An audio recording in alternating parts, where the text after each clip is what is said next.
Magandang umaga, ama at mga kaibigan.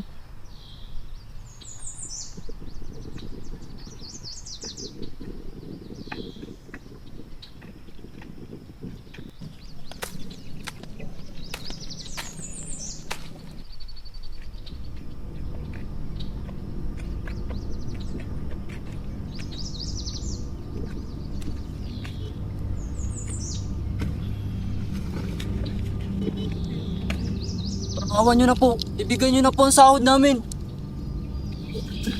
Sira po ka, demonyo!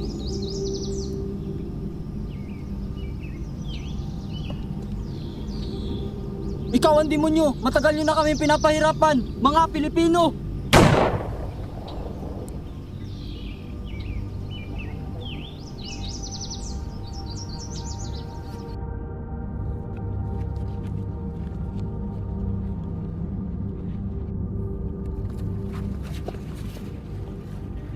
Anak ko, sabi ko naman sa'yo, huwag kang lumaban.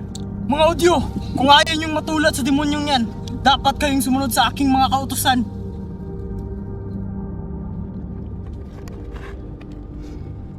Yun. Wag, Andres. Hindi pa itong tamang oras para magganti sa mga Espanyol na yan.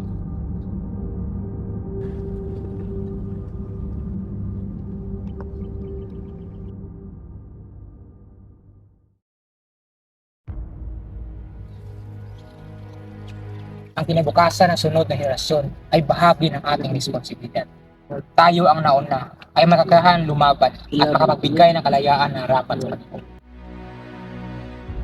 Pinaubaya ko sa iyo ang desisyon na gawin kung ano ang narapat sa iyong paningin. Napakarami na ang naging biktima ng mga Espanyol at mas marami pa ang mamamatay kapag hindi natin pigilan. Araw ng 29, sisimulan natin ang revolusyon! Labas nyo ang sedula! Pagmasdan ang munting papel na maalipin sa ating lahat! Katipunan! Kailangan nating wakasan ang kanilang pang-aapi. Malakas man ang kanilang kanyon at baril, kayang-kaya natin ito dahil atin ang lupaing ito. Atin ang bayan na ito. Mga katipunan, labas nyo ang inyong mga sedula. Punitin ang sedula. Mabuhay ang revolusyon! Mabuhay! Mabuhay Supremo! Mabuhay! Para sa kalayaan, hindi natin papayagan ang mga api.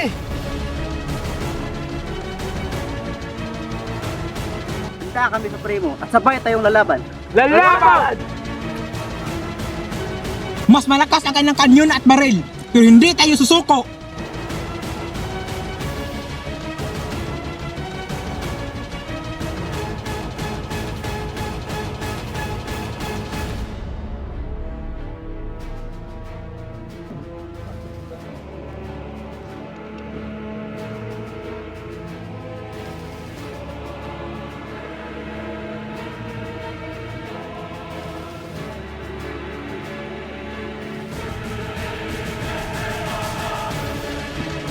Mga kalaban!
Mga kababayan, simula sa araw na ito, kinakailangan natin ng isang tao na pwede maging pangulo para sa ating bayan. Si Andres! Sumasang-ayon ako kay Andres. Sumasang-ayon kami.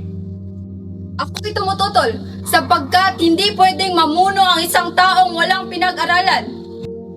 Ganito, para hindi tayo magkagulo, kailangan natin magpatupad ng isang halalan. Tama. At ang nanalo ay si Emilio Aguinaldo.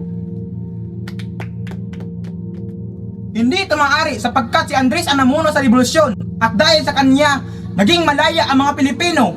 Malinaw naman sa lahat na si Emilio ang nanalo.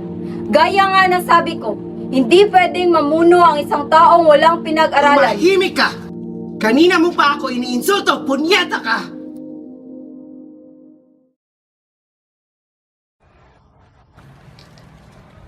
Dahil sa pagtataksil ng magkapatid na Bonifacio, patayin niyo sila.